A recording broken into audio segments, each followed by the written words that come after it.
So good morning and Donc welcome bonjour et bienvenue à tous à à la deuxième partie de notre série de webinaires. Je m'appelle Nekelia Grégoire-Caray. Je suis spécialiste technique à l'Institut de coopération interaméricain sur l'agriculture, l'IICA, et je travaille dans le cadre des actions sur l'environnement durable et l'agriculture. Et donc, le forum pour l'agriculture adaptée au changement climatique. Donc, euh, réunit donc des personnes donc de Trinidad, de Guyane, Saint-Vincent, Sainte-Lucie, la Barbade, la Dominique, Antigua et Barbude, Saint-Kitts et Nevis. Nous avons la Jamaïque également, les Bahamas, et nous avons Haïti. Et aujourd'hui, nous collaborons avec les territoires français de la Martinique et de la Guadeloupe. Donc, avant de commencer, je vais vous expliquer un petit peu la logistique. Vous pouvez renommer votre Zoom avec votre nom et le pays d'où vous venez, ou alors vous pouvez également le mettre dans la discussion, dans le chat. Donc, nous serions reconnaissants si vous pouviez fermer votre micro de manière à ne pas avoir de perturbations pour les présentateurs. Si vous pouvez allumer votre caméra et vous pouvez, pour vos questions, vous pouvez lever votre main et taper vos questions dans la discussion ou vous pouvez utiliser la fonction pour lever la main. Et nous allons enregistrer cette session et elle vous sera partagée à la fin de la session d'aujourd'hui.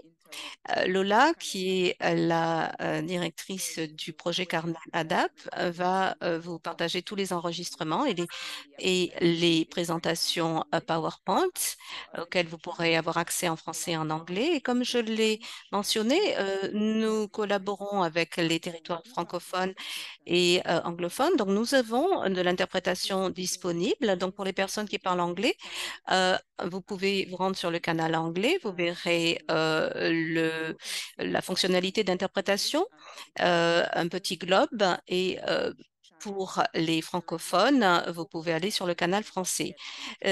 Si vous restez sur le canal, le canal de l'orateur, vous n'aurez pas la traduction. Donc, c'est un réseau, juste pour vous expliquer, nous sommes un réseau de connaissances vers l'action et les objectifs sont de sensibiliser, de partager des connaissances sur les pratiques agricoles qui sont adaptées au climat et les options pour la région de la Caraïbe. Et par exemple, nous cherchons à répondre donc aux inondations euh, nous avons normalement des inondations, etc., pendant la saison des pluies, mais même cette saison devient de plus en plus sèche. Nous avons des problèmes de sécheresse de plus en plus, et donc nous souhaitons faire connaître les pratiques agricoles à ce sujet.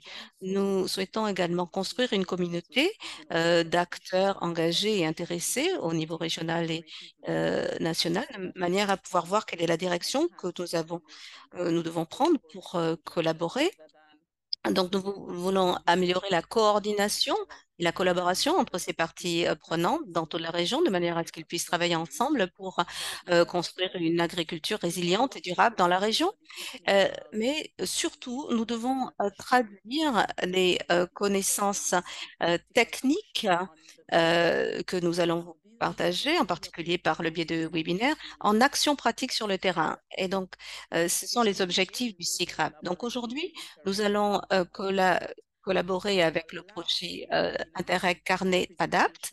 Lors de notre dernier webinaire, nous avons eu des présentations de Monsieur Damien de Sainte-Lucie qui a effectué une présentation sur les approches naturelles de conservation des sols. Et nous avons eu Nelson de la Dominique qui a présenté des remèdes naturels pour la protection des cultures. Et aujourd'hui, nous allons parler de la gestion des risques et des solutions face aux pénuries d'approvisionnement. Et nos anglophones euh, vont écouter, apprendre de l'expérience des territoires francophones lorsqu'ils sont confrontés aux pénuries d'approvisionnement. Donc, nous aurions aujourd'hui Mariana Martel, qui est coordinatrice des territoires durables à l'ADEME Guadeloupe, hein. Euh, et elle fait partie du projet Carnet Adapt. Et nous avons aussi Monsieur Dominique Zamy, qui est responsable qui est gérant de PTL Agro en Guadeloupe.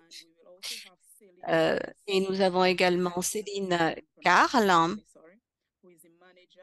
donc Dominique Zamy, dirigeant de PTL Agro, Céline Carl, chargée de mission environnement et agriculture à Denel, l'entreprise Denel de Martinique. Donc, Mariana va présenter les participants, mais avant cela, je vais euh, vous partager un sondage. Je vais vous envoyer un sondage si vous voulez bien y répondre. Voilà. Merci, Mariana. Bonjour à tous et bienvenue à ce webinaire. Je suis Mariana Martel, coordinatrice des territoires durables à l'ADEME, l'Agence de transition écologique française. Je suis responsable donc qui est porteur de projet du carnet ADAP. Donc, les missions de l'ADEME sont de conseiller et de soutenir et de financer les projets de transition écologique. Et Carnet Adapt est un projet financé par le programme Interreg 2014-2020 avec ICA comme partenaire, mais également Cardi, UNAC Caribéenne et Synergie. Le but, c'est de créer un réseau pour adapter l'agriculture au changement climatique dans quatre territoires, Sainte-Lucie, Martinique, Guadeloupe et Dominique. Et il a été lancé en 2017. En 2023, euh, les actions visaient à augmenter les compétences techniques, premièrement. Deuxièmement, choisir des projets innovants, donc le recensement des projets. Troisièmement, recueillir des commentaires, une rétroaction, par exemple par des visites de terrain. Donc, pour un séminaire de clôture sera organisé en novembre, de manière à voir ce qui peut être amélioré. Et ce webinaire est organisé dans le cadre du Forum d'agriculture responsable et nous vous demanderons vous poserons quelques questions rapides à la fin du webinaire. Toutes les présentations seront disponibles sur le site web de Carnet Adab. Donc Lola Turpin mettra ses questions sur la discussion. Et sans plus tarder, je vais laisser Monsieur Dominique Zamy parler. Donc, le dirigeant de l'entreprise PTL Agro va effectuer sa présentation. Dominique?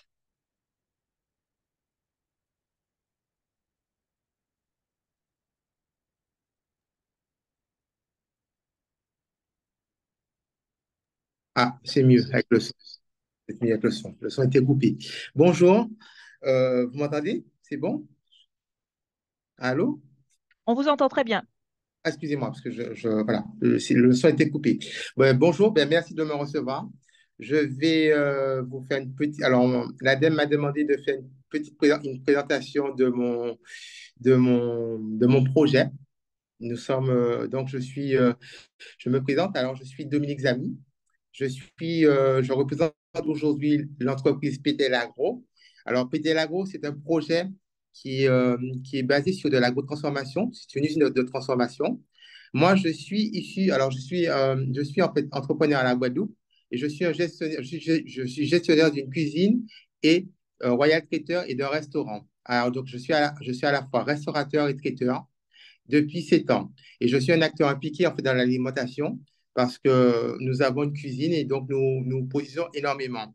Le constat en fait est parti que que nous utilisons des produits en fait nous voulions utiliser des produits locaux tels que les ignames, tout ce qui est igname, patate douce et on s'est rendu compte qu'on avait des difficultés. au niveau de notre cuisine à nous fournir, au niveau des agriculteurs, mais aussi au niveau local. Pourquoi? Parce que les prix étaient trop élevés ou l'approvisionnement était assez régulier. Donc, on était obligé de s'approvisionner au niveau de produits du Costa Rica venus de l'étranger. D'où est venue l'idée de péter l'agro. Alors, PTL Agro, qu'est-ce que ça veut dire? PTL Agro, c'est produits transformés locaux, agro-transformateurs. Alors, c'est une usine c'est une usine d'agro-transformation qui a pour mission de proposer, de produire des produits à base de patates douces, de manioc, de bananes et de fruits à pain. Ensuite, nous allons utiliser aussi des produits, tout ce qui est produits maraîchers, salades, manioc, etc. Cette usine, en fait, a pour but, en gros, de proposer des légumes découpés en premier frais et en congelé. Ensuite, nous allons travailler sur les produits aussi transformés, c'est-à-dire des farines au niveau industriel et ainsi que aussi des produits, tout ce qui est plats surgelés et ainsi que des pâtes alimentaires et des biscuits. Donc, en fait, c'est réellement de travailler tous les produits au niveau local. Donc, quand je suis parti, quand j'ai commencé un peu à faire une étude de marché, les questions qui ont été soulevées ont été les suivantes. Vous avez un projet, mais nous savons que vous avez des problèmes d'approvisionnement. Comment pensez-vous vous organiser? Alors, donc, quand on a vu ça, on a commencé à travailler en profondeur sur la question de PTL Agro. Alors, on se positionne dans un contexte international propice en fait à la création de valeur autour de l'alimentation au niveau national par rapport à la loi EGalim qui est présente pour favoriser l'économie locale et le bien manger. C'est-à-dire que la loi EGalim, en fait, est une loi qui demande aujourd'hui à tout ce qui est administration et cantine, EHPAD, école, de fournir 50% en produits locaux et 20% en produits bio. Donc, et aujourd'hui, on est incapable en Guadeloupe de fournir ce type de ratio, car il faut savoir qu'on a 98% des produits qui viennent de l'étranger qui sont importés. Aujourd'hui, qu'est-ce qui prédomine? C'est la banane et la canne à sucre. Tout ce qui est produits maraîchers sont en petite quantité. D'où de nombreuses interrogations et de propositions de positionnement en faveur de projets tels que le nôtre. On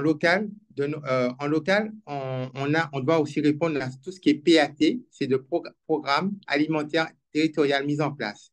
Cela concerne en fait chaque commune qui propose en fait des programmes alimentaires par rapport aux agriculteurs. Mais Madame Bock, on pourra en parler puisque c'est elle qui va développer ce type de sujet. Alors, il faut savoir aujourd'hui que la Guadeloupe a besoin de retrouver sa souveraineté alimentaire. En effet, 80% de l'alimentation est importée et à chaque rebondissement politique. Exemple, on a eu l'Ukraine, mais aussi pendant la crise du Covid, nous avons eu des problèmes d'approvisionnement. Spécialement pendant la crise du Covid, nous avons eu au moment où on a bloqué tout ce qui était port, il était impossible qu'il n'y avait pas de possibilité d'avoir des bateaux qui rentraient. Donc, on a dû s'organiser au niveau local avec les agriculteurs qui ont proposé des formes de paniers, des paniers aux personnes pour se nourrir. D'où la question en fait, de la souveraineté alimentaire revenue en disant que faire? Comment répondre à ce genre de questions si demain on a encore à faire une crise? Alors, d'où le problème donc les politiques s'interrogent sur cette question et nous en fait comme on a commencé à travailler au niveau de PTL Agro, nous avons commencé en fait à faire des recherches au niveau de savoir comment s'approvisionner. Alors, qu'est-ce qui s'est passé? Qu'est-ce qu'on a fait? On a commencé à faire une enquête et on a commencé à voir avec les agriculteurs pour savoir pourquoi on avait un problème d'organisation au niveau de la filière agricole. Alors, les réponses sont les suivantes. Les agriculteurs disent qu'il n'y a pas assez de sources d'approvisionnement. Quand ils produisent de l'alimentaire, ils n'ont pas de marché pour écouler leur stock. Donc, ils préfèrent produire en petite quantité et ne pas en fait produire pour ne pas que leur marchandise reste en fait sur leur bras. Autre problème, c'est le prix. Au niveau du prix, on se rend compte que c'est vrai que les produits de l'import sont beaucoup moins chers que les produits produits ici. C'est-à-dire que l'igname, un exemple, l'igname de Costa Rica vous reviendra à 1,80 €. Or, l'agriculteur en Guadeloupe vous vendra en fait un igname à 2,30 € le kilo.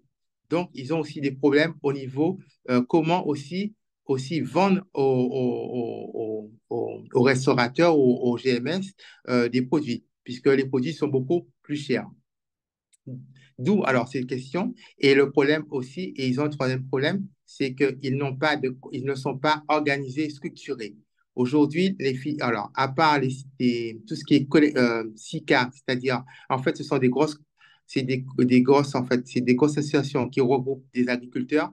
Bon nombre d'agriculteurs ne souhaitent pas rentrer dans ces SICA et préfèrent, en fait, aller vendre sur le marché. C'est pour ça que nous sommes orientés sur en fait, ce qu'on appelle la petite paysannerie. C'est-à-dire que nous avons demandé à des agriculteurs de nous rejoindre et de travailler avec nous. Enfin, donc, d'où la création, en fait. Nous avons décidé de créer notre propre filière afin d'approvisionner notre usine. Il faut savoir qu'aujourd'hui, les agriculteurs souhaitent veulent vivre de leur matière, de leurs ressources, et donc ils souhaitent un prix accessible à tous. En collaboration, nous avons décidé en fait de travailler avec eux sur un prix régulier qui sera négocié tous les 3 mois. Et là, nous sommes aujourd'hui avec une vingtaine d'agriculteurs. Aujourd'hui, pour PTL Agro se propose en fait une solution de créer de la valeur en amont et en aval avec son unité d'agrotransformation. Il faut savoir que pour sécuriser l'approvisionnement, nous avons choisi des matières premières du terroir, bon, la banane, la patate douce, le fruit à pain et le manioc. Ce sont les matières qu'on trouve le plus. Et pour cela, comme je dis, nous sommes rapprochés des agriculteurs et nous avons créé cette association. Nous travaillons sur la qualité, sur le sujet de la qualité des productivités, ou la question des sols, ou encore de la fourniture de l'eau pour limiter le plus possible les intrants. Dans ce réseau, on est parti avec un petit groupe de 5 agriculteurs qui se sont joints à nous pour créer ce qu'on appelle un GIEE, un groupement d'intérêt économique et écologique sur ces questions. Notre but, c'est d'assurer une bonne qualité de produit et se prémunir des aléas climatiques et aussi de l'approvisionnement régulier des clients. Et utilement, PTL Agro a également souhaité intégrer les PAT locaux pour toucher les producteurs locaux, transformer les matières premières et fournir les établissements publics et en regard de la loi EGalim. De plus, chaque agriculteur qui travaille avec PTL Agro signe une convention de partenariat pour lui assurer un revenu régulier, le moins possible soumis aux aléas du marché. Pour PTL Agro, il s'agit d'assurer un approvisionnement régulier également.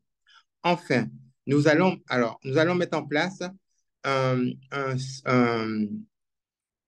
centre de recherche et développement tant sur les situations des matières premières, ainsi que la mise en culture de matières premières correspondant aux besoins. Un laboratoire sera construit sur le site pour accueillir une équipe de 2 chercheurs. PTL Agro proposera ainsi, donc j'ai dit, issus des produits du terroir, comme je vous ai dit, des légumes, des chips, des farines, des cookies et des pâtes traiteurs. De plus, nous allons travailler sur une large gamme de produits pour l'alimentation végétale. C'est pour ça, en fait, parce que on s'est rendu compte que de plus en plus, l'alimentation animale est très chère et nous voulons proposer une alternative avec l'introduction de tout ce qui est pois d'Angole, toutes sortes de pois qui ont disparu sur le terrain. Il faut savoir qu'en 1940, en Guadeloupe, la production représentait 140%. Aujourd'hui, on a 98% de matières importées. Pour nous, les clés du succès pour gérer les aléas climatiques et la question d'approvisionnement sont simples. Il suffit en fait de travailler avec les agriculteurs. Alors, c'est pour ça que nous sommes entourés de l'INRAE et de l'IT2 pour travailler sur ces questions. Nous avons aussi fait appel à un partenariat qui s'appelle Maditech, qui en fait qui introduit, nous introduisons en fait la technologie au niveau des, des agriculteurs. Nous allons les accompagner en travaillant sur les questions de climat, météo, la nature des sols et mieux planter. Comment mieux planter? Donc, voici un petit peu la présentation de Pétélagro.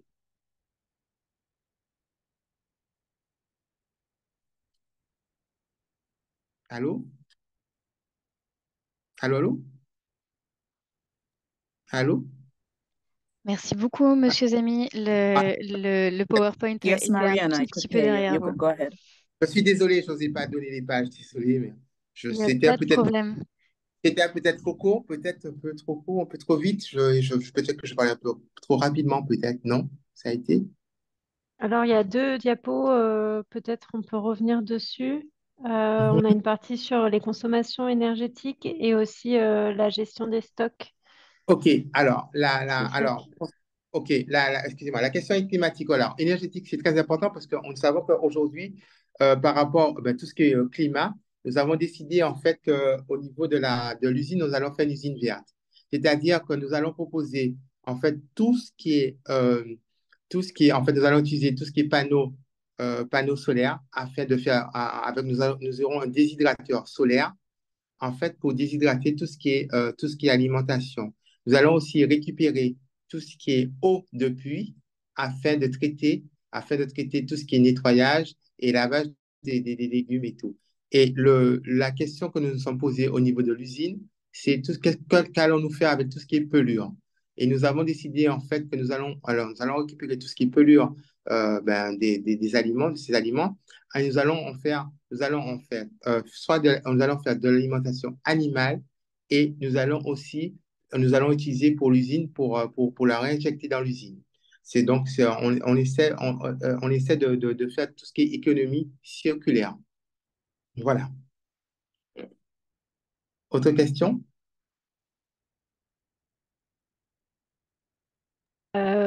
Oui, peut-être la chaîne de production.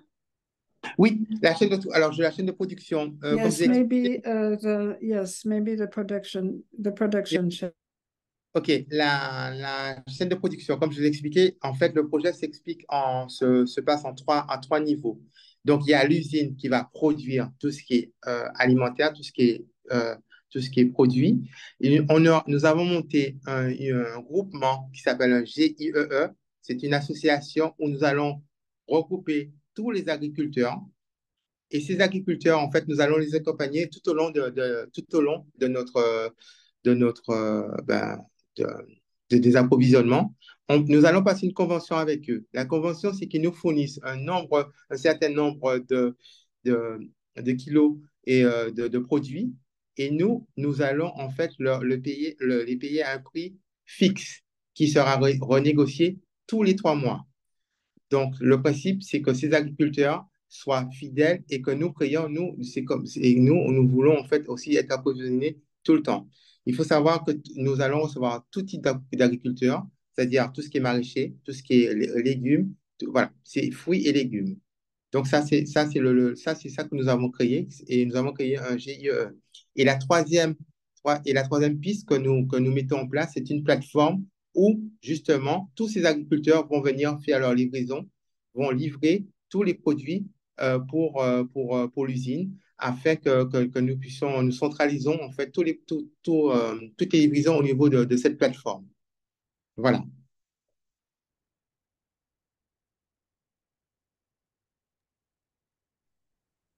Merci, C'est un- Dominique. Je pense qu'on va laisser la parole à Madame Okay, Bock. thank you. Ok. Okay, thank you, Dominic. And so, collaboratively with this Merci presentation, beaucoup, Dominique. Avec cette présentation, nous aurons également Madame Yannick Bock qui va également parler de sa présentation et ensuite on va passer aux questions-réponses. Madame Bock, c'est à vous. D'accord, donc bonjour à tous. Je suis donc chargée de mission à la communauté d'agglomération du Nord-Grand-Terre, à la direction agroéconomie. Et donc, je vais essayer de répondre à, à la demande, hein, c'est-à-dire présenter les PAT tout en précisant comment cette démarche contribue à conforter l'approvisionnement de l'agrotransformation et s'intègre avec la démarche présentée par Monsieur Zani. Déjà, quelques éléments de contexte, hein. La communauté d'agglomération du Nord-Grande-Terre est un établissement public de coopération intercommunale situé dans le nord de la Guadeloupe, qui compte 5 communes pour 56 000 habitants et il recouvre donc, représente 20% de la superficie totale de la Guadeloupe, alors même qu'elle représente 38% de la sol agricole utilisable sur le territoire, qui lui confère un caractère et traditionnellement est appelé le grenier de la Guadeloupe. C'est-à-dire qu'un caractère rural fort, un atout agricole qui a été traduit dans le cadre des outils stratégiques, notamment le projet de territoire, comme une ambition agroéconomique de la communauté d'agglomération, c'est-à-dire développer l'agriculture et l'agrotransformation. Face à cette ambition concourt aussi à répondre à cet enjeu au niveau de la Guadeloupe, hein, et des Outre-mer, qui est l'enjeu lié aux maladies qui sont liées à une mauvaise alimentation, telles que le surpoids, l'obésité et l'hypertension artérielle. Ainsi, au titre de cette ambition, la communauté d'agglo a décidé de construire un atelier de transformation agroalimentaire qui a vocation à alimenter les 3 cuisines de notre territoire en produits prêts à cuire et prêts à utiliser afin de faciliter l'accès des produits locaux dans la restauration collective. Voilà. Et à ce titre, 18 produits, fruits, légumes et amylacés vont être traités par l'atelier de transformation agroalimentaire, notamment au travers des étapes telles que la désinfection, le blanchiment, la coupe et la présentation. Voilà. Ils seront livrés aux restaurants scolaires, mais pas que. Ils seront livrés aussi aux agrotransformateurs et aux agriculteurs qui vont utiliser l'outil en traitement à façon ou d'autres établissements publics. Donc, cette décision de construire cet atelier de transformation agroalimentaire s'intègre dans le PAT et a vocation à mettre en place une restauration collective responsable, qui s'appuie sur une alimentation locale, durable et de proximité, et sur un écosystème partenarial fort.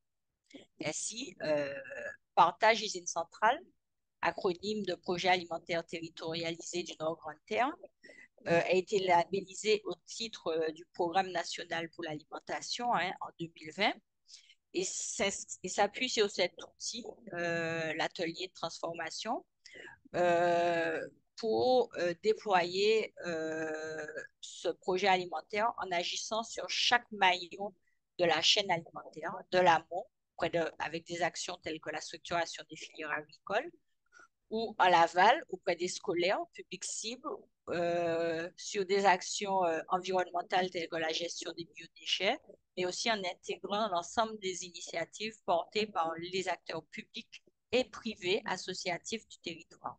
Et Partage Usine Centrale a donc vocation à mettre de la cohérence dans la stratégie alimentaire du territoire du Nord-Grande-Terre. Comme tous les projets alimentaires territoriaux, et là j'y vais très vite, s'appuie sur 3 étapes: un diagnostic partagé, la co-construction d'un plan d'action, son initiation et son suivi, mais aussi sur des instances de gouvernance et d'organisation telles que COPIL, COMOP et des groupes de travaux. Dans la phase de co-construction du projet alimentaire territorial, les acteurs réunis en séminaire en janvier dernier ont présenté, ont hiérarchisé, priorisé 34 fiches actions autour de 4 thématiques: production agricole, développement économique, restauration collective et consommation à domicile, ainsi qu'un certain nombre de fiches actions transversales. Ces 34 fiches actions ont été enrichies aussi par de nouvelles propositions et sont en ce moment en phase de consolidation financière en vue de déployer le plan d'action. Néanmoins, en attendant, un certain nombre d'actions qui ont vocation à consolider l'approvisionnement ont été initiées. Et ainsi, sur le volet de production agricole, parmi les 11 actions proposées par le PAT, on peut citer 6 actions qui concourent à consolider cet approvisionnement et qui ont été initiées au niveau du territoire de la CNJT. Il s'agit donc de proposer un accompagnement technico-économique aux exploitants s'inscrivant dans une démarche de diversification et d'amélioration de la durabilité de leurs pratiques agricoles, attirer sur le territoire de la CNJT des acteurs qui composent des ateliers, accompagner le regroupement des exploitations agricoles, poursuivre la communication sur l'approvisionnement de l'ATA et proposer des séances, etc. Donc, comment ça se passe? Quelles sont les actions concrètes qui ont été mises en place pour favoriser cet approvisionnement de l'ATA et aussi des autres agrotransformateurs? Déjà, s'agissant de l'ATA, nous avons co-construit avec les acteurs du territoire un cahier des charges d'approvisionnement, dont une fiche est présentée ici. Je ne sais pas si ça se voit ici. Et ce cahier d'approvisionnement, ce cahier des charges permet de fixer les conditions d'approvisionnement, les variétés, les degrés de maturité des produits qui seront traités par l'ATA. Ensuite, et aussi les critères environnementaux, puisque je rappelle que nous allons vers le public cible étant la restauration collective, nous sommes soumis aux obligations de la loi EGalim, qui a vocation à faciliter l'accès de produits labellisés sous signe de qualité dans la restauration collective. Donc, ça, c'est une étape.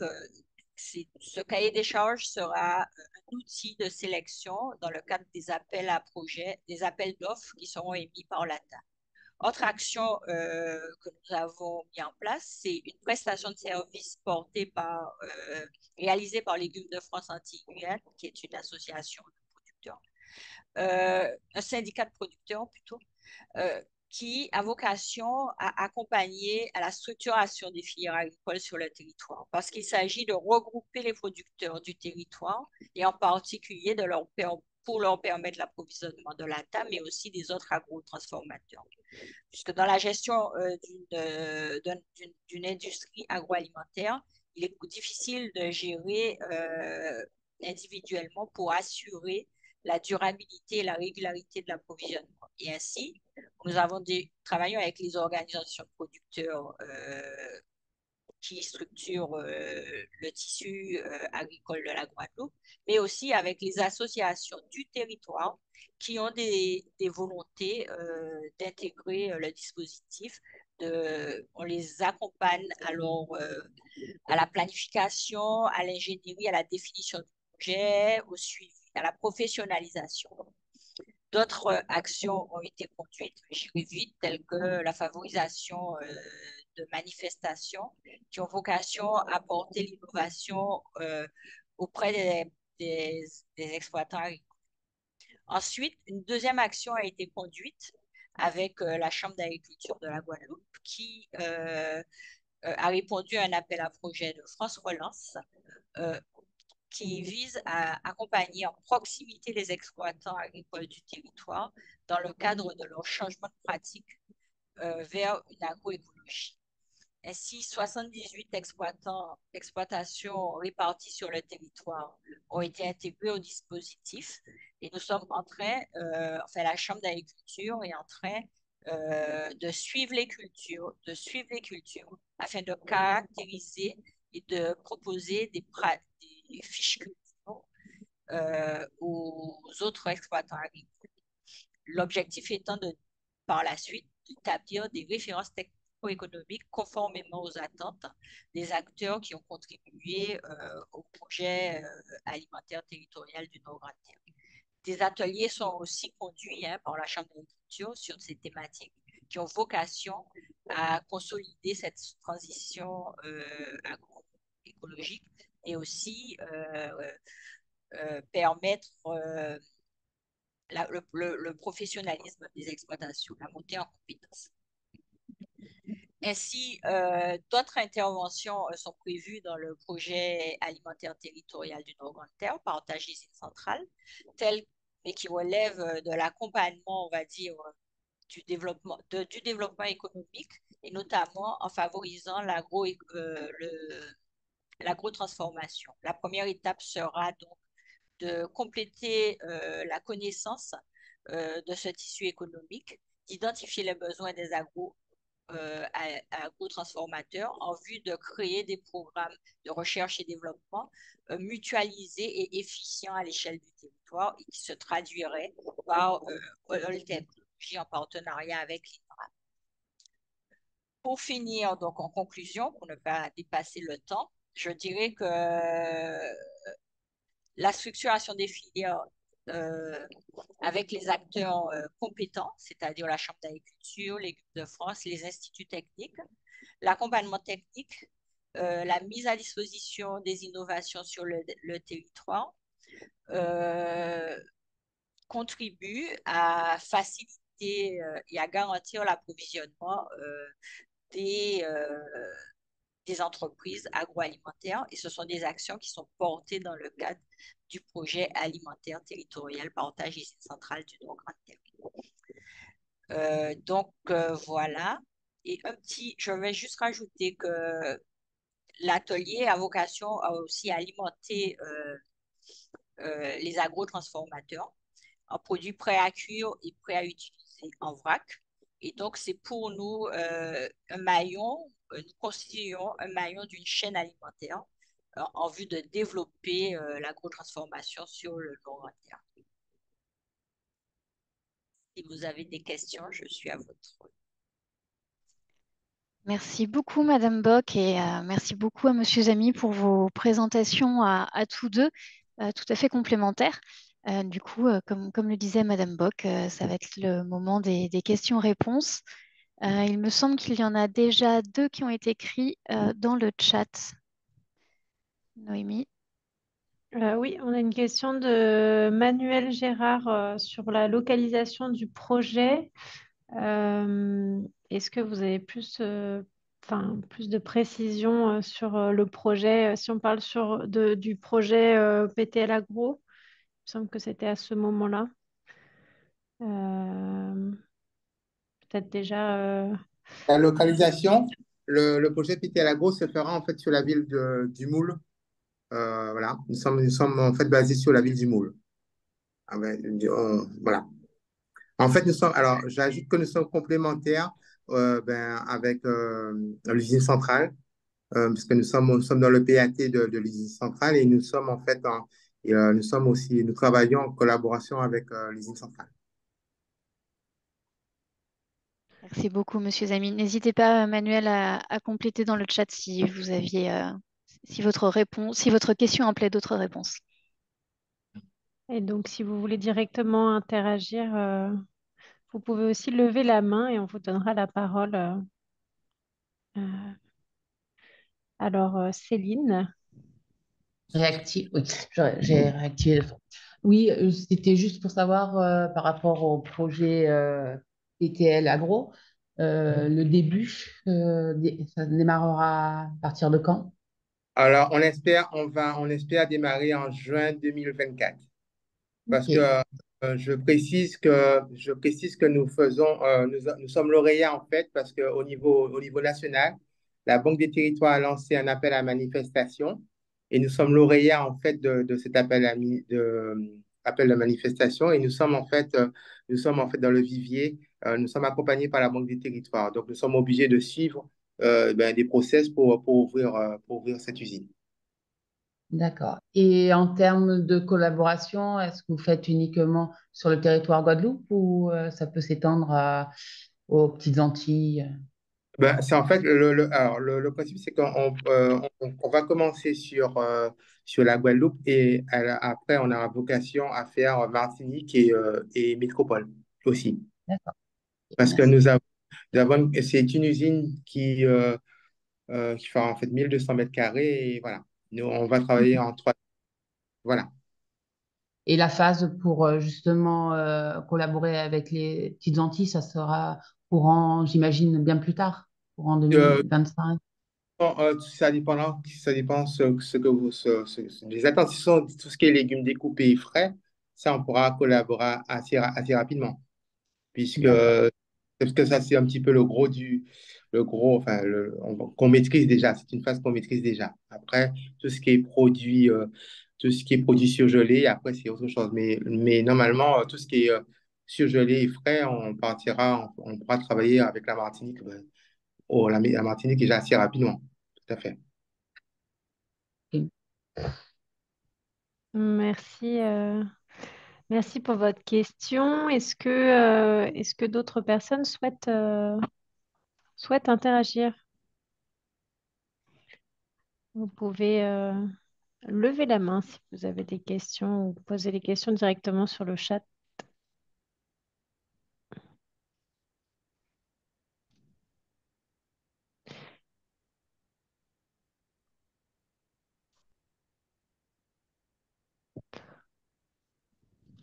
Est-ce qu'on passe à la prochaine présentation? N'hésitez pas, on peut vous laisser encore une toute petite minute pour vous manifester si vous avez une question à poser. N'hésitez pas, les participants anglophones également, à vous manifester si vous avez des questions sur un sujet qui est probablement traité de manière assez différente dans les territoires francophones. Et effectivement, sinon, on passera à la suite.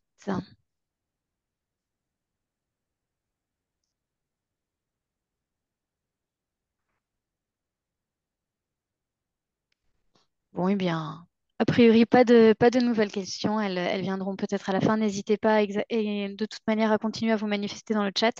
S'il y a des questions qui vous viennent par la suite, on pourra les poser à Madame Bock et à Monsieur Zamy pour vous répondre ultérieurement. Je vous propose donc de passer à la présentation de Madame Carl. Euh, c'est parfait du coup que vous ayez été la dernière à poser des questions, Madame Carl. Ça permet de faire une transition. Donc Céline Carl qui travaille à l'entreprise Denel en Martinique et qui va vous parler de ses activités, notamment en lien effectivement toujours avec notre thématique, la question de l'approvisionnement. Oui, bonjour. Alors, tout le monde m'entend? Oui. On vous entend. Oui, alors je vais vous présenter d'abord la structure. Donc, me présenter d'abord. Je suis responsable environnement et agriculture à l'usine de Denel. Alors, qu'est-ce que Denel? Denel est une usine de transformation de fruits de confiture qui a été créée en 1908, tout d'abord en termes de conserverie d'ananas. Et puis en 2000, cette conserverie d'ananas est devenue l'usine d'Enel. Elle emploie 50 salariés et elle est située en Martinique sur la commune du Gros-Morne. Le site est soumis à l'autorisation des ICPE et comme c'est une usine, donc elle suit la démarche de transformation, donc elle suit la démarche HACCP et depuis 2019 est certifié ISO 50001 par rapport aux avancées technologiques et énergétiques qui ont été opérées depuis les années 2000. Alors, la société a deux activités principales que je vais présenter une activité de transformation qui consiste à la transformation de fruits en pulpe, une activité de transformation qui consiste à la fabrication de jus et de confitures à base de pulpe de fruits tropicaux, locaux, Martinique, donc, ou importés. Importés à l'échelle mondiale, hein, de différentes régions du monde. Et puis, comme ce site est situé sur plus de 60 hectares, elle a une activité secondaire qui est représentée par son exploitation agricole, on appelle Dom Agro. Alors, Dom Agro, en termes d'exploitation agricole, fait de l'arboriculture fruitière en bio et en HVE, haute valeur environnementale, en ananas. Voilà. Là, alors là, vous avez une diapo qui représente les infrastructures avec les différents bâtiments qui sont donc le bâtiment de production et laboratoire, où on fait de la recherche et développement, pardon, où on fait de la recherche et développement pour sortir de nouveaux jus, confitures et d'autres produits de, de sauce. Vous avez un bâtiment chambre froide pour la conservation effectivement de nos pulpes, fruits, etc. Vous avez un entrepôt de produits finis et une réception client pour justement livrer nos produits à l'échelle locale ou internationale. Et puis, vous avez aussi sur ce site-là des serres de production, une qui est pour traiter nos eaux usées qui sortent de l'usine et une station de compostage. Et tout autour de ces bâtiments-là, sur la rive gauche ou la rive droite, vous avez des exploitations agricoles. Là, on voit sur le plan un peu plus éloigné le contour de l'exploitation agricole qui est en violet. Alors, en ce qui concerne le stockage, alors la chambre froide stocke, comme je vous disais, les matières premières, emballage, sucre, arôme, qu'on utilise pour la transformation. On stocke les fûts de pulpe et les fruits qui arrivent des exploitations agricoles. Et puis après, nous avons le dépôt qui stocke les emballages, les produits finis et aussi les déchets, parce qu'il faut savoir que l'usine a produit énormément de déchets, hein, et ces déchets-là sont évacués avec des contrats avec des sociétés Martinique et Métropole. Alors, bien sûr, Denel, de par son ISO 50001 et d'autres, et l'agriculture bio, voilà, et rentre dans une démarche respectueuse de l'environnement et des enjeux climatiques, car son impact est direct sur l'environnement. Alors, quel est l'impact de Denel? En fait, Denel produit 2800 tonnes de CO2 par an. Donc, effectivement, réparti, cet impact est réparti entre l'utilisation du fioul, du gasoil et les utilisations électriques, mais aussi l'eau. Il faut savoir que les émissions annuelles de CO2 d'Enel correspondent à l'équivalent de 150 vols Fort-de-France-Paris, donc c'est énorme. La Martinique, l'électricité de Martinique est très polluante. Alors, l'eau, Denel consomme plus de 200 mètres cubes d'eau par jour. Donc, effectivement, ça génère énormément de gaspillage d'eau. Et elle génère 1200 tonnes de déchets par an. En Martinique, la moyenne des déchets est de 500 kilos de déchets par habitant et par an. Donc, nous avons des systèmes de gestion de déchets, compacteurs, presse plastique. Et aussi, nous avons aussi d'autres déchets que nous générons et ces déchets vont en zone de compostage. Alors, la dépendance. Alors, effectivement, la dépendance, comme le disait Monsieur Zami, nous dépendons énormément de matières importées. En ce qui concerne nos productions, c'est-à-dire transformation de jus et de confiture, seulement 25% de pulpe viennent des partenariats avec 42 agriculteurs locaux qui font partie de groupements d'agriculteurs, hein, des GIE ou associations avec qui nous avons un partenariat. Et donc, nous traitons les fruits locaux avec comme je vous disais, 42 agriculteurs, et cela représente 90% de nos fruits. 10% de nos fruits viennent de notre exploitation agricole qui est tout autour de l'usine. Et malheureusement, nous dépendons encore de 75% de pulpe importée avec tous les problèmes d'approvisionnement que cela engendre. Là, actuellement, nous subissons la crise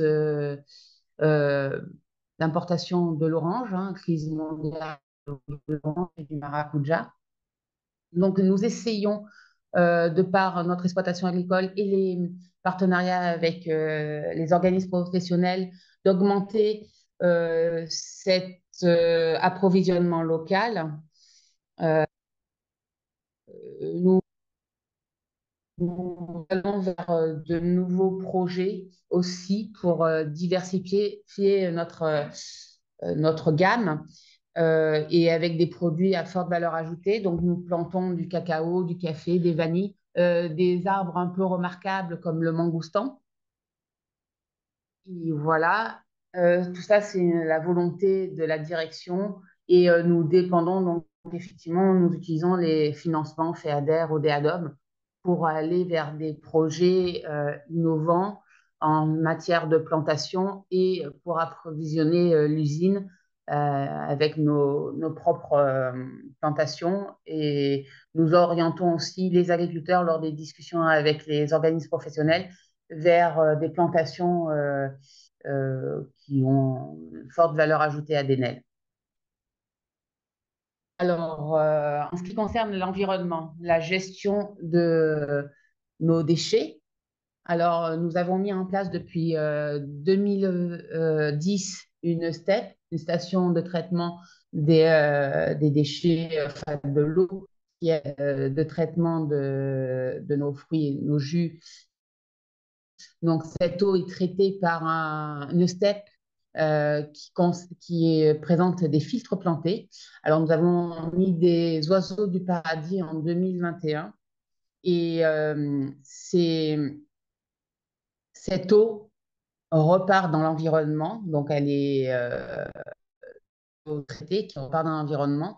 Et on a des projets pour la réutiliser à l'échelle de l'exploitation agricole, des projets qui sont en cours.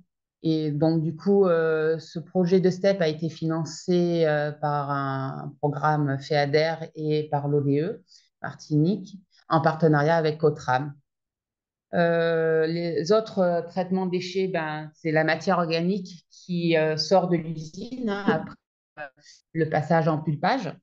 Donc, ces déchets vont en zone de compostage et après, de par la volonté de Denel, ce compostage et de Domagro, ce compostage est donc alimenté pour après être remis sur nos champs Domagro. Bien sûr, ces champs sont labellisés agriculture biologique et HVE pour l'ananas. Donc, de par ce projet-là, on réduit notre dépendance aux intrants, donc moins d'amendements qui viennent de l'extérieur. Actuellement, en ce qui concerne les déchets, alors nous sommes dans une démarche de décarbonisation à l'échelle du groupe, parce qu'il faut savoir que Denel fait partie d'un groupe qui s'appelle Antiglace. Et effectivement, nous avons aussi en interne, ça c'est la volonté de Denel et d'Antiglace, réflexion sur les consignes verts, et modification des lignes de production de jus par rapport aux bouchons solidaires qu'on va mettre en place en 2024. Alors, en ce qui concerne la gestion des autres utilités, l'électricité, le fuel, alors, nous avons mis en place depuis 2020 une chaudière performante à haut rendement et qui récupère la chaleur de la cheminée. C'était un projet qui a été financé par l'ADEME et la CTM. Nous avons sur notre usine sur le toit, pardon, de notre chambre froide, nous avons installé des panneaux photovoltaïques qui permet à Denel d'être autonome à 15%, de plus dépendre d'EDF pour 15%. Et cette augmentation cette indépendance va augmenter à 45% par l'installation de panneaux solaires sur notre dépôt. Alors, du coup, nous avons un partenariat avec Albioma et la CTM pour financer ce nouveau projet qui permettra d'être autonome à 45% au niveau de l'électricité. Nous avons cette année fait l'isolation de la toiture du dépôt. Donc, ça aussi, ça a été financé par les C2E. Et puis, nous avons un nouveau projet pour moins dépendre du fuel, qui est l'installation de champs solaires thermiques sous pression. Donc, c'est un innovant et il permettra de dépendre, d'avoir une autonomie à 45% et de plus dépendre de fuel pour ces 45%. Parce que nous utilisons énormément de. Du coup, oui. Et puis, par rapport à l'eau, on a un projet de captage d'eau de source qui est au-dessus de l'exploitation de Denel. Voilà, donc on est en étude pour utiliser ce réseau d'eau. Alors, eau de source ou nappe phréatique, ça dépendra si on fait un forage ou pas. Et cette eau sera récupérée pour l'usage à l'usine, euh, pour le lavage, ou alors aussi pour récupérer et l'irrigation sur l'exploitation agricole. Voilà, voilà en gros pour les projets. Effectivement, comme le soulignait Monsieur Zami, on dépend énormément d'importations, hein, que ce soit de matières premières ou aussi en ce qui concerne l'énergie. Et nous allons dans ces démarches pour être plus autonomes. Ce que je vous ai exposé là, toutes ces démarches, c'est pour aller vers l'autonomie en termes énergétiques, mais aussi en termes de matières premières. Voilà. Si vous avez des questions, je reste à votre disposition. Si ça n'a pas été clair, allez-y. Merci beaucoup déjà pour cette présentation qui m'apparaît claire à moi en tout cas. Effectivement, on peut lancer les questions-réponses. N'hésitez pas à nouveau, soit dans le chat, soit en levant la main. Et effectivement, juste un éclaircissement, nous sommes toujours à la recherche de partenariats, hein, que ce soit avec les agriculteurs ou les pays voisins, enfin sur l'import de matières premières. Oui. Nous avons une main levée de Madame Nurse. Vous pouvez ouvrir votre micro et poser votre question. Ah oui, c'était bon. Alors, on ne vous entend pas encore.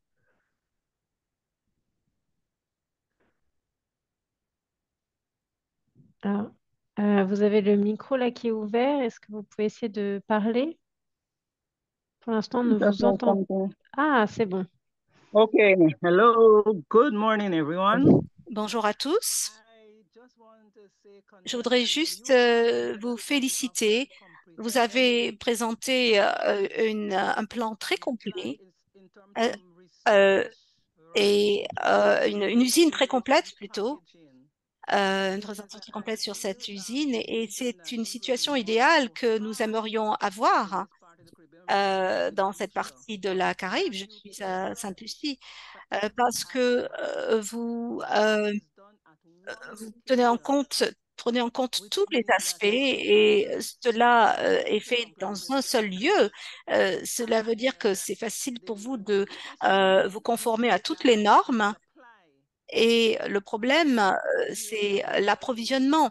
Dans la Caraïbe, nous avons beaucoup d'aliments qui sont gâchés, qui sont gaspillés. Euh, et donc, vous utilisez euh, des sources alternatives d'énergie, vous cherchez à réduire votre eau, votre quantité d'eau et vos frais énergétiques, votre coût énergétique. Et je pense que ce que vous avez présenté, c'est vraiment l'une des manières idéales de fonctionner pour tous les pays à l'avenir, y compris pour Sainte-Lucie. Donc, merci pour cette présentation. Merci pour vos commentaires. Est-ce que vous voulez rebondir, Madame Karl? So, thank you for your comments. Would you like to comment, Mrs. Carl? Oui, ben, en fait, c'est vrai qu'on essaye d'être le plus autonome. Après, effectivement, on dépend énormément de financement, comme je vous l'ai présenté, européen, FEDER, enfin voilà. Et puis, ben, il faut savoir que est déficitaire hein, par rapport à cela. La chance que a, effectivement, c'est d'appartenir à un groupe parce que l'exploitation, pour l'instant, agricole n'est pas viable euh, et, euh, et la consommation énergétique, même si on fait des avancées là-dessus, on a quand même pas mal de coûts encore. Merci. Est-ce que vous voulez rebondir, Madame Nurse? Ou sinon, on a une autre main levée. Euh, Fanny Perrault, vous avez la parole. Vous m'entendez? Oui, tout à Vous fait, on vous m'entendez? entend. Ok. Fanny Perrault, hydrologue et hydraulicienne en Martinique. Bravo d'abord pour votre engagement en faveur de la transition écologique. J'avais une question par rapport à l'approvisionnement en fruits ou en pulpe. Donc, vous avez dit que 25% proviennent de la Martinique et 75% sont importés. La raison, c'est parce que les pulpes importées sont moins chères. C'est une question économique ou c'est parce qu'il n'y a pas localement la production pour pouvoir vous fournir à 100% localement? Oui, il y a plusieurs raisons. Effectivement, les pulpes importées sont moins chères. Nous n'avons pas non plus par rapport au tonnage euh, la suffisance locale. Il faut savoir aussi que dans nos pulpes et dans nos jus et confitures, on n'utilise pas forcément que des fruits locaux. Hein. Il y a de l'orange. Donc là, l'orange, on pourrait la fournir localement, mais les quantités que proposent les agriculteurs, enfin le pôle agricole en Martinique n'est pas suffisant par rapport au tonnage que nous, on produit pulpe.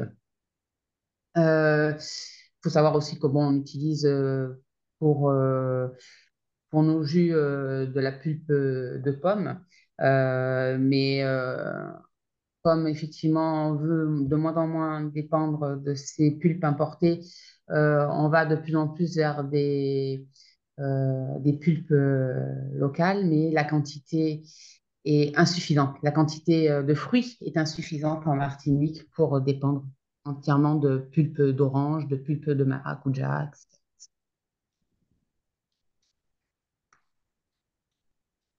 Je crois que... Allez-y, oui, vous pouvez rebondir. Non, je voulais dire merci. Et est-ce qu'il y a des programmes qui sont mis en place avec la CTM? J'ai vu que vous avez un peu des financements CTM ou ADEME pour développer un peu plus l'agriculture locale, sachant qu'il y aurait un débouché, vu que vous seriez ce débouché pour les agriculteurs. Oui, bien sûr, on fonctionne avec les programmes France Agrimaire, FEADER, pour notre exploitation agricole et pour planter. Actuellement, nous avons des projets de plantation de prunes de citerre, nous avons des projets de plantation de maracuja pour Domagro et pour dépendre de moins en moins des pulpes importées. Mais ce que l'on voudrait, c'est que nos partenaires agricoles, eux, se lancent aussi. Parce que comme nous faisons partie d'un GIE-MHM, on voudrait que la sole agricole euh, prenne un peu plus d'essor en Martinique. On est conscient, et nous aussi on le subit, par rapport aux aléas climatiques. Et c'est le gros problème, effectivement, par rapport aux cultures de maracuja. Prune de citerre est moins impactée, mais maracuja et agrumes, c'est un gros souci en Martinique sur la tenue de ces cultures-là.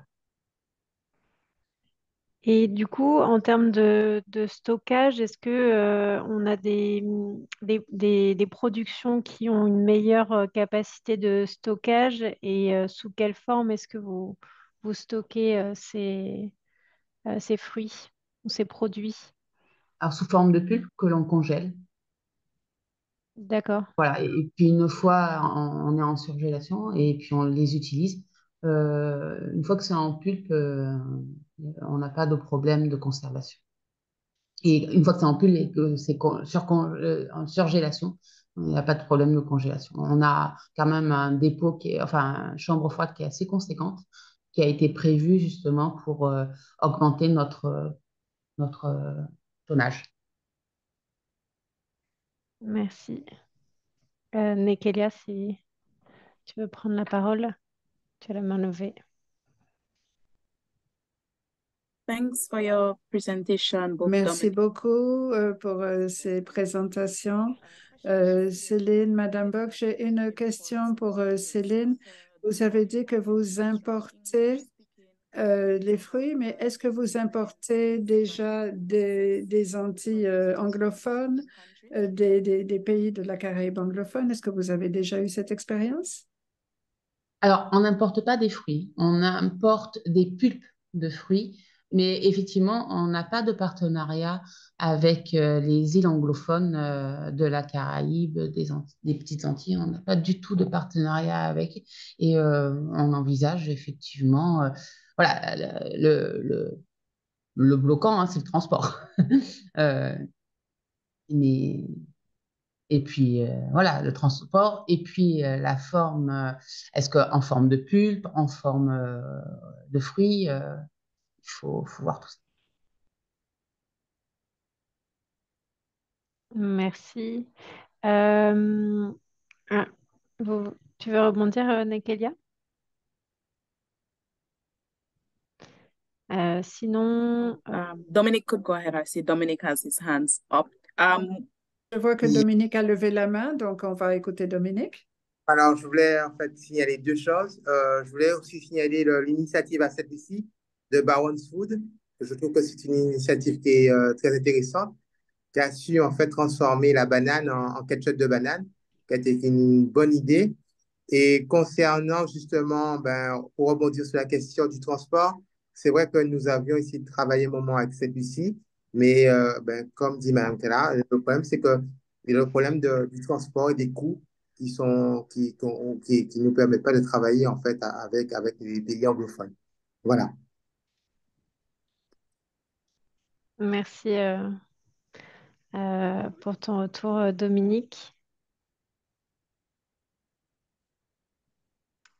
Est-ce qu'on If I may, a... Naomi. Oui. So with Naomi, si tu me le permets, nous avons des personnes dans toute la région et aussi des agrotransformateurs de différents pays. Donc, n'hésitez pas à partager aussi vos expériences. Quelles sont les stratégies que vous avez mises en place pour éviter l'impact justement des pénuries en approvisionnement parmi les personnes présentes. On a différentes organisations qui se sont jointes à nous. Donc, dites-nous quelles ont été vos expériences et comment vous gérez les pénuries d'approvisionnement. Et pendant ce temps-là, je vais aussi vous afficher un repas. Je vais afficher le retour des sondages sur l'écran. Est-ce qu'il y a des personnes de Trinidad qui aimeraient témoigner de la Dominique pour partager leurs expériences? Je sais qu'on a la Barbade, il y a des personnes de Saint-Vincent. Est-ce qu'il y a des expériences que vous aimeriez partager de tous ces différents pays présents aujourd'hui? Oui, Cathy, vas-y. Cathy. Oui, bonjour à tous. Tout d'abord, merci pour ces présentations très riches et très intéressantes. Donc, moi, c'est Cathy Pierre, je suis coordinatrice du réseau rural au sein de la collectivité régionale. J'ai deux questions. La première pour Madame Carl. Voilà, cette semaine encore, le gouvernement souhaitait en fait reporter un peu toutes les mesures en matière d'amélioration de l'empreinte carbone, parce qu'en fait, les délais étaient trop courts et que ça coûtait beaucoup d'argent. Voilà, ma question, c'était surtout, je ne sais pas si vous avez entre-temps répondu, si on vous a posé la question. Moi, je voulais vous demander, est-ce que vous avez déjà pensé, voilà, est-ce que vous avez un calendrier pour tous ces changements, ces nouvelles pratiques, parce que je sais que ça coûte extrêmement cher aux entreprises. Est-ce que vous avez déjà une visibilité pour savoir, voilà, combien de temps qu'il vous faudra et surtout, je vous ai entendu parler de déficit. Est-ce qu'aujourd'hui vous avez, voilà, sans rentrer dans tous les détails, mais en tout cas avoir est-ce que vous avez les moyens d'entamer cette transition voilà, écologique qui est demandée en vue des difficultés que vous présentez? Et j'avais aussi une deuxième question. On a beaucoup parlé voilà, d'approvisionnement et c'est vrai que c'est un sujet récurrent qui revient très souvent, notamment quand on parle de projets alimentaires territoriaux, voilà, de la restauration collective. Est-ce que parmi les territoires, justement, il y a des process qui ont été mis en place avec les agriculteurs pour pallier à ce déficit d'approvisionnement? Je ne sais pas si au niveau de la Caraïbe, vous avez suivi l'actualité. Nous, en Guadeloupe, par exemple, on a encore été impacté, la Martinique aussi d'ailleurs, par un nouveau phénomène climatique, voilà, avec beaucoup d'eau. On est tributaire un peu de ça, voilà, des intempéries comme ça, surtout à cette période de l'année, et avec des pertes conséquentes de production agricole. Alors, est-ce que sur les territoires, vous avez pu mettre en place justement des process qui permettent voilà, d'augmenter cet approvisionnement? Est-ce que dans le mode de culture, puisque on parle d'agriculture vertueuse, mais c'est vrai que pour très souvent, on est sur de la petite agriculture, mais pas l'agriculture de masse. Alors, est-ce que vous, de votre côté, vous avez pu trouver voilà, des solutions d'approvisionnement? Merci. Oui, alors je vais rebondir déjà sur les projets de décarbonisation. Donc, comme je vous disais, Denel fait partie d'un groupe et tout le groupe se met à réfléchir et à aller vers l'autonomie, la dépendance et l'utilisation moins de carbone dans nos produits, avec une réflexion sur les emballages, une réflexion sur l'utilisation du verre, etc., etc. Donc, on est aidé par rapport à ça et effectivement, on va dans cette démarche-là et puis il sera en fin d'année avec tout un compte rendu. Déjà, là, nous faisons l'état des lieux de 2022, notre impact carbone en fin 2022. Donc, tout le groupe saura où on en est au niveau de notre impact carbone et on va réduire au fur et à mesure cet impact carbone avec des projets en globalisant les projets au niveau du groupe. Voilà. Rapport à la gestion des matières premières et matières premières en termes d'emballage, et matières premières en termes de intrants. En ce qui concerne effectivement l'approvisionnement, nous, pour l'instant, on préfère travailler avec les agriculteurs locaux et d'augmenter notre approvisionnement avec le tonnage des agriculteurs en faisant des réunions assez régulières et en essayant de chercher le maximum de producteurs qui puissent nous livrer à l'usine. Voilà notre stratégie actuelle pour l'approvisionnement. Je parle effectivement des fruits locaux, tout ce qui est pulpe pomme, pulpe orange. Bon, là, on est plutôt dans la démarche en recherche et développement de trouver des produits où on n'utilise pas justement ces pulpes pommes et pulpes oranges et où on tend vers 100% de goyave, par exemple, 100% de prunes de citerre, etc.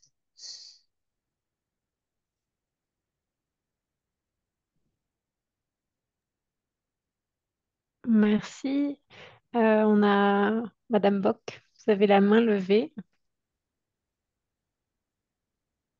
Alors, on vous Voilà, entend pas. Oui, voilà, c'est vous bon. m'entendez?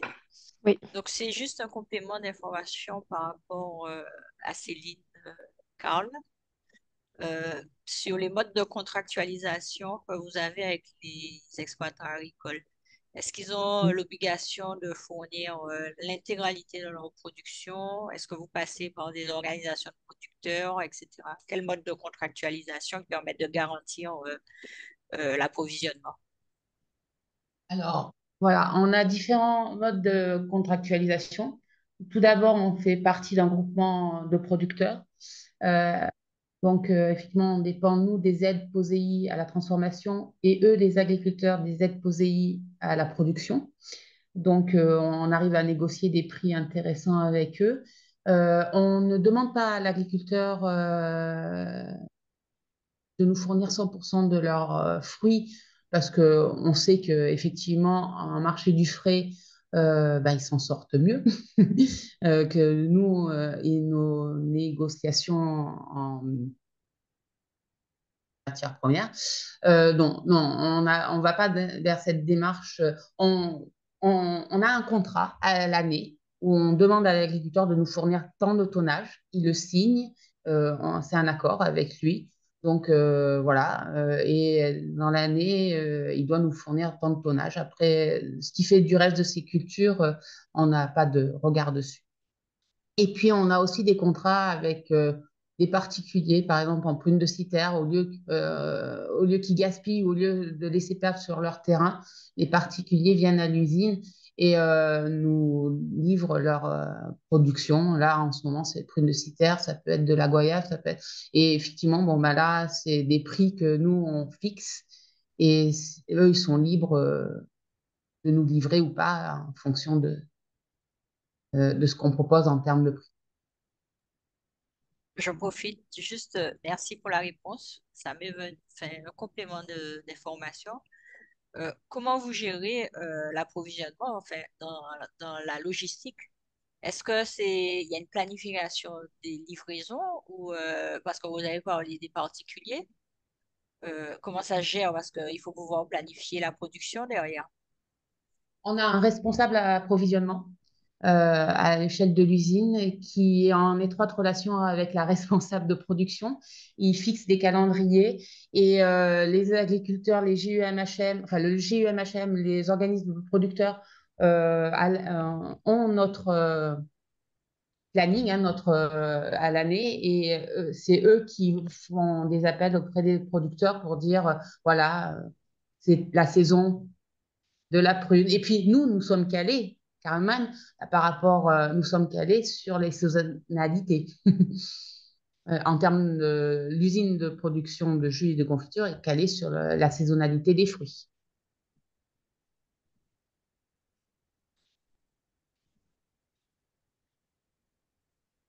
Vous pouvez parler, Dominique. Céline, dites-moi, vous avez parlé que des particuliers vous approvisionnent. Nous, on a posé la question à la DAF, ils nous ont parlé de traçabilité, ils nous ont dit que ça ne serait pas possible. Vous n'avez pas de problème à ce niveau de tout ce qui est traçabilité avec le particulier? Non, non, non, il n'y a pas de problème. euh, enfin, parce que on fait pas que du bio ou que de. Enfin, on fait aussi du conventionnel. Donc, Ouais, on n'a pas- ok. et puis, en fait, effectivement, on a des contrôles, hein, puisque l'usine comme l'exploitation est certifiée bio pour certains produits, donc on a des contrôles. Et effectivement, tout ce qui est, enfin, on sépare bien la chaîne du bio de la chaîne du conventionnel. Ok, Au niveau traçabilité, on a un suivi. ok. Je crois qu'il y avait en fait une question autour de d'un point de vue réglementaire, la possibilité de transformer un produit qui est du coup non issu d'une parcelle agricole et comme vous le disiez, du coup de particulier. On a vraiment cette interrogation-là de la possibilité ou non légalement en fait de le transformer, de le commercialiser par la suite.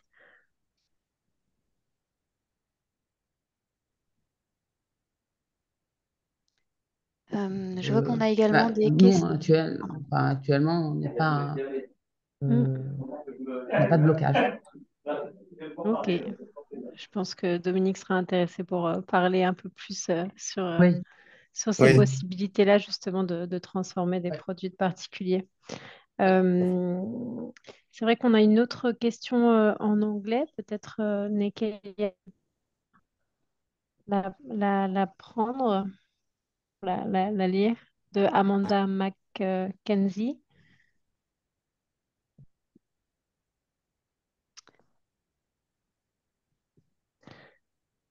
Ah, on dirait qu'on a des petits problèmes de traduction. Si je vais essayer de reprendre la question en anglais, on verra si ça nous rattrape. Céline, il y a une question qui est sur... Okay, you want me to go ahead, Lola, or? Yes. Okay, so we have a question from Donc, Amanda. nous avons une question d'Amanda. Donc, elle veut savoir si les données de la demande, les données sur la demande sont incorporées dans un des modèles d'affaires, dans un modèle d'affaires de manière à aider les agriculteurs à planifier leur production et à aider à la transition vers une production basée sur la demande. Et si oui, quelles sont les stratégies utilisées pour assurer la disponibilité de ces données? Il n'y a pas vraiment de modèle, hein. Il arrive que là, des fois, on n'est pas à le tonnage qu'on avait demandé à l'agriculteur pour des raisons climatiques. On n'est pas protégé, nous, d'un manque de tonnage au niveau des pubs. Bon, on n'a pas de modèle.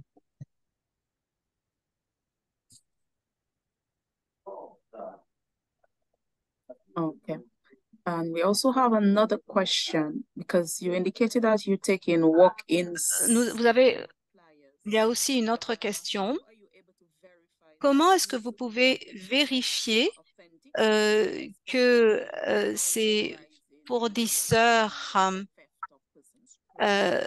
que ces fournisseurs sont bien des fournisseurs authentiques, en particulier maintenant avec l'augmentation des vols éventuellement. Parler des agriculteurs ou des particuliers, là? Are you talking about Les agriculteurs, je pense. Parce que les agriculteurs, ils font partie du GMHM, enfin d'un The JE, physical d'un people, organisme. yes. Elle parlait des personnes, des particuliers en fait, des personnes Ah, des particuliers, les gens qui vous donnent, qui viennent vous apporter les produits, comment vous savez que ça vient bien de leur exploitation et qu'ils ne les ont pas volés?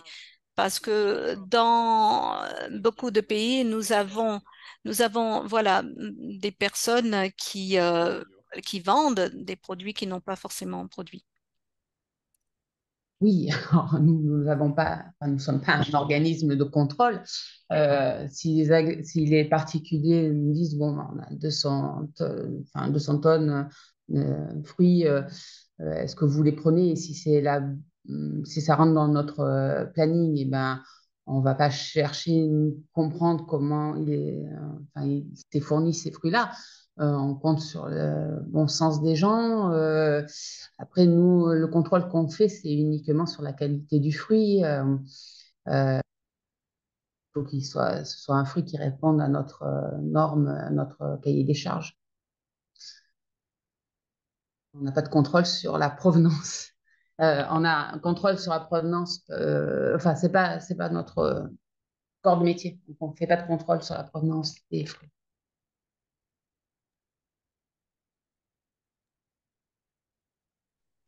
Merci Céline. Merci. On a une nouvelle question de Madame Bock. Alors, ça serait plus une réaction par rapport à la question, la question, parce que dans le projet alimentaire territorial du Nord-Grande-Terre, ce questionnement a été identifié, en fait, cette problématique. Et il y a une action qu'on a vocation à construire, hein, la réponse aurait la mise en place d'une plateforme de lien entre acteurs numériques et logistiques. On a déposé un projet en ce sens dans le cadre d'un appel à manifestation d'intérêt qui a vocation à créer une plateforme numérique, d'une part, qui permette de mettre en liaison les agrotransformateurs et les jardins, en fait, voilà, avec en préalable quand même une identification des parcelles et de la description de ce qui est possible, pouvoir asseoir une traçabilité. Cette plateforme numérique pourrait asseoir la contractualisation aussi entre les deux acteurs et une plateforme logistique pour faciliter la collecte et l'entretien de ces arbres dans les jardins privés et aussi professionnels. Donc, bon, on espère qu'on va être retenu à cet appel à manifestation d'intérêt pour pouvoir développer ce programme qui partirait sur certaines filières, mais qui a vocation, dans le cadre de l'appel à manifestation d'intérêt pour être démonstrateur territorial, à être essaimé à l'échelle des autres outre-mer et de la Caraïbe. Donc, voilà, c'est une réponse qui nous permettrait d'asseoir cette traçabilité et de faciliter et de réduire le gaspillage alimentaire dans les jardins privés. Merci. Oui, si je peux rebondir là-dessus, effectivement, nous, on est intéressés, hein, puisque bon, ben, plus il y aura de plateformes comme ça, plus il y aura effectivement de traçabilité et plus d'apport pour nous en termes d'entreprises privées. Je sais qu'en Martinique, il y avait eu par l'ADEME un projet comme ça qui était justement d'évaluer le gaspillage alimentaire, le gaspillage au niveau des parcelles agricoles, mais aussi chez les particuliers. C'était anti-gaspi. Je n'ai pas de suite de ce projet-là. Mais effectivement, ça serait bien qu'après avoir fait le projet et l'estimation du tonnage de gaspillage, de glanage, etc., ça serait bien d'avancer sur un projet de plateforme à l'échelle, effectivement, Guadeloupe, Martinique.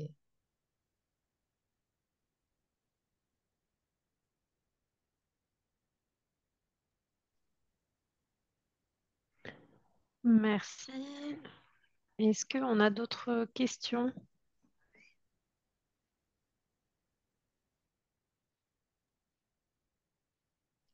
Alors moi, j'ai peut-être une question Seen any de other mon côté. questions at the moment? Sur Céline, quels sont Okay. dans les fruits locaux ceux qui sont les plus propres à faire de la pulpe de fruits et du coup à bien se conserver? Est-ce qu'il y en a certains qui ont plus de qualité que d'autres? Oui, bien sûr, oui, bien sûr. Euh, la prune de citerre est un produit très stable. Après, c'est la goyave aussi, hein, très très stable. Une fois que, comme on dit, elle est en congélation. Euh, il y a, en fait, nous, ce qu'on évalue, c'est surtout le rendement, en fait, parce que finalement, les fruits tropicaux se stabilisent bien. Bien sûr, on transforme la goyave, la prune de citerne, le maracuja, on transforme l'abricot pays, on transforme la cerise, on transforme. Mais les produits qui ont du mal à se transformer, comme par exemple un mangoustan, on va pas s'amuser à le faire. Donc, tous les produits que nous, qui rentrent dans l'usine et qui passent en pulpe sont des produits stables euh, en- pour la suite. Euh, les autres produits, mangoustan, etc., on le vend euh, pour réaliser directement avec une autre entreprise qui s'appelle Gourmandil, euh, de la transformation directe, ou alors on le vend en frais avec le marché du frais et les groupements de producteurs. Voilà. Les fruits tropicaux sont assez stables en conservation. Le problème, c'est le rendement. Le maracuja, par exemple, le rendement est de 25%. Effectivement. Merci beaucoup pour cette réponse très, très claire et précise, Céline. Est-ce que nous avons d'autres questions, que ce soit dans le chat ou n'hésitez pas à lever la main. Oui, j'ai oublié de We préciser don't have aussi, nous any other avons... questions yet. In terms of if Nous n'avons pas encore de questions. En termes pour le questionnaire, il y a eu quelques erreurs. Donc, il fallait. Mais en fait, il y avait une erreur, mais juste dans l'anglais. Est-ce que vous pensez que vos connaissances ont augmenté suite à ce séminaire? Donc, pour l'instant, il n'y a pas d'autres questions, mais il y a quelqu'un qui voudrait visiter l'usine de Denel. Comment est-ce qu'on pourrait s'organiser pour faire visiter cette usine? En tout cas, l'usine d'Enel est ouverte hein, aux visites, qu'elles soient professionnelles ou publiques. Denel fait de l'agrotourisme aussi. C'est vrai que c'est quelque chose que je n'ai pas spécifié dans mon PowerPoint, mais on accueille du public, comme on accueille aussi des professionnels lors de réunions sur des sujets particuliers d'énergie ou agricoles. Voilà, donc ça s'organise. Si c'est professionnel, ça s'organise. Si c'est public, faut voir sur le réseau Facebook enfin, vous tapez usine Royale, usine d'Enel, visite agro-touristique et vous avez le planning. Et nous avons un guide qui explique très bien nos démarches environnementales, énergétiques, agricoles sur le site. Merci. On a Shirley Ramsey qui a la main levée, si vous voulez poser votre question.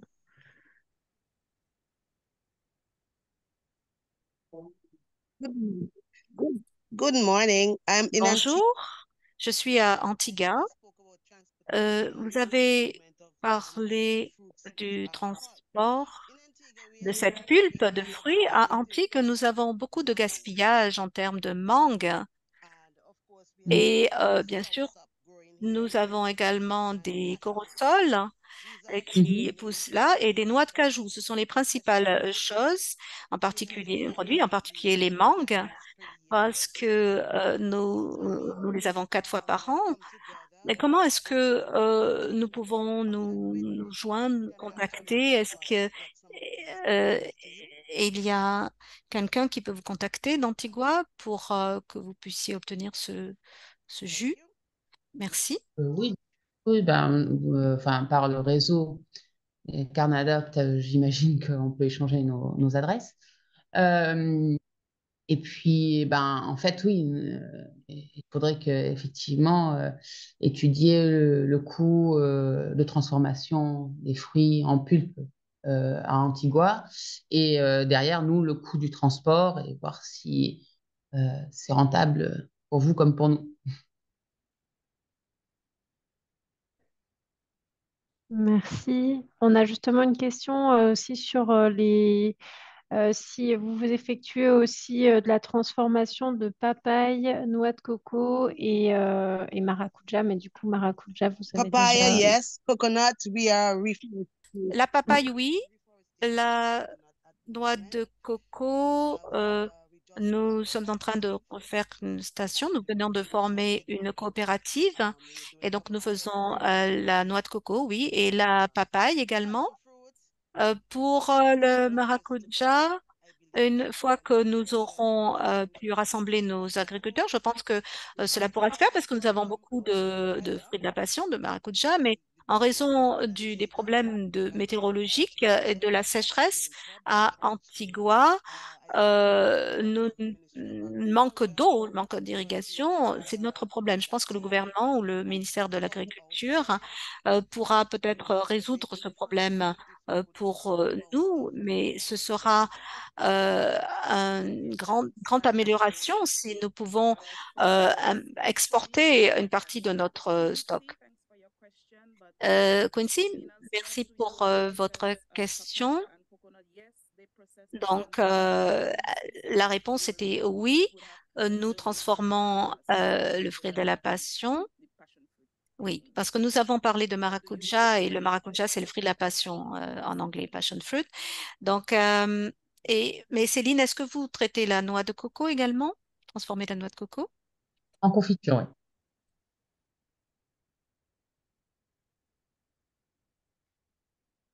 Donc, oui, oui.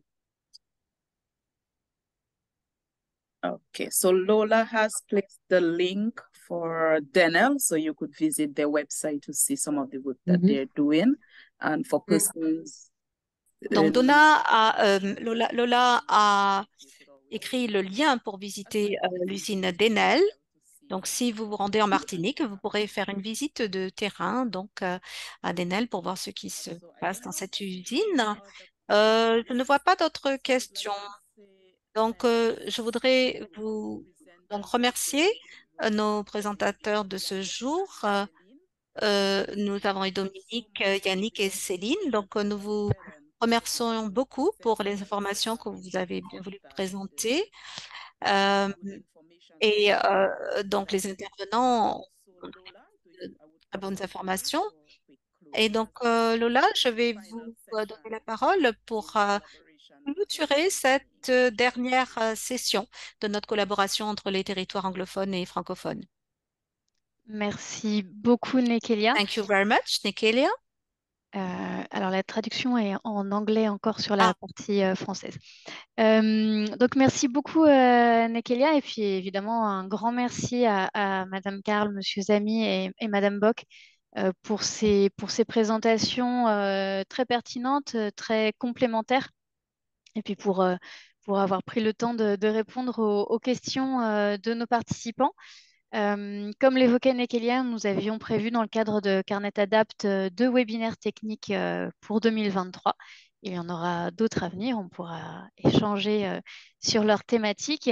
Voilà, nous l'avons évoqué à plusieurs reprises. Nous allons mettre en ligne et nous allons partager les présentations sur le site internet Carnet Adapt. Donc, je partage normalement mon écran. Vous allez me dire si vous le voyez. J'espère que c'est le bon écran.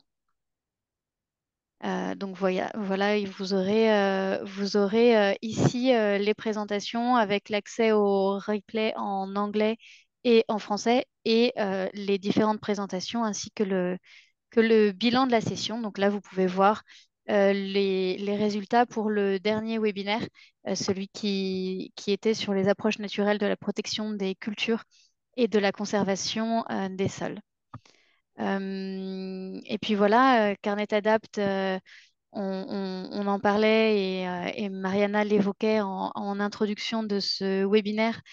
C'est un projet qui prévoit non seulement ces webinaires techniques et le partage d'informations techniques, mais également de la mise en réseau avec le réseau caribéen d'adaptation au changement climatique sur les volets agriculture et alimentation.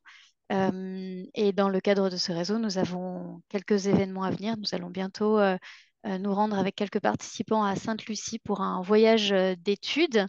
Et puis, nous avons un séminaire qui est prévu pour les 21, 22 et 23 novembre 2023, dans lequel nous allons pouvoir évoquer voilà, autant des sujets techniques que des sujets d'organisation et de réflexion commune à l'échelle de plusieurs territoires. Voilà, je voulais vous remercier tous et toutes également d'avoir participé à ce webinaire et d'avoir posé vos questions si intéressantes également. Et voilà, je vous dis à bientôt. Merci beaucoup, Nekelia, pour cette coopération fructueuse, elle aussi, et pour tout ce que tu as fait avec nous cette année.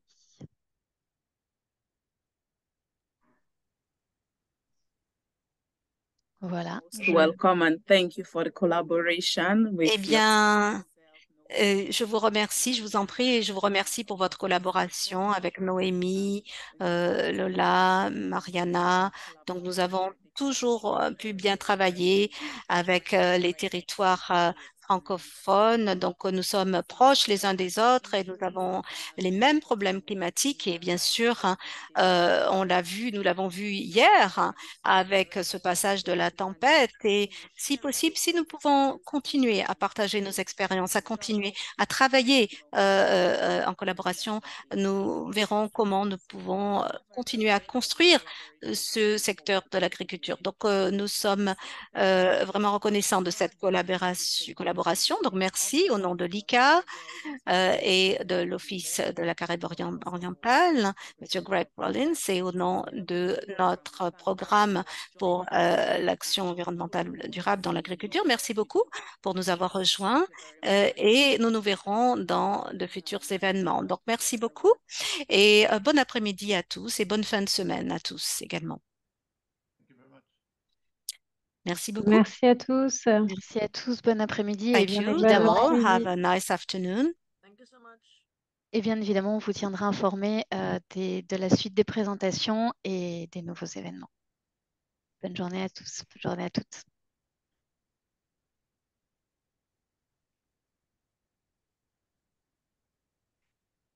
Have a nice day. Merci beaucoup. Merci beaucoup. Au revoir à tous. Bonne journée. Thank you. Au revoir, Jerry.